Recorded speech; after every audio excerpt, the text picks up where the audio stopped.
যখনই মসজিদে ঢুকবেন প্রতিটা ওয়াক্তে ওয়াক্তে ঢুকার সময় বলবেন নামাইতু সুন্নাতাল ইতিকাফ। ও আল্লাহ, সুন্নত ইতিকাফের নিয়ত নিয়ে আমি ঢুকতেছি। সুন্নত ইতিকাফের জন্য রোজা লাগে না, কিন্তু মান্নত ইতিকাফ, মাহে রমজানের ইতিকাফ, এই ইতিকাফের জন্য কিন্তু রোজা লাগে। আর সুন্নত ইতিকাফের জন্য রোজা লাগে না।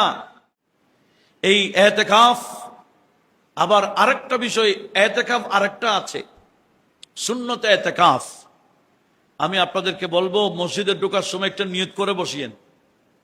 যখনই মসজিদে ঢুকবেন প্রতিটা ওয়াক্তে ওয়াক্তে ঢুকার সময় বলবেন নামাইতু সুন্নাতাল ইতিকাফ। ও আল্লাহ, সুন্নত ইতিকাফের নিয়ত নিয়ে আমি ঢুকতেছি। সুন্নত ইতিকাফের জন্য রোজা লাগে না, কিন্তু মান্নত ইতিকাফ, মাহে রমজানের ইতিকাফ, এই ইতিকাফের জন্য কিন্তু রোজা লাগে। আর সুন্নত ইতিকাফের জন্য রোজা লাগে না। এটা আপনি যতক্ষণ বসবেন ততক্ষণ ইতিকাফের সওয়াব পাবেন।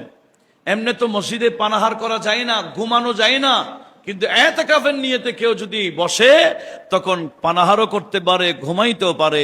একটু বড় আওয়াজে বলুন না সুবহানাল্লাহ। এই মশালাগুলো আমাদের জানা দরকার।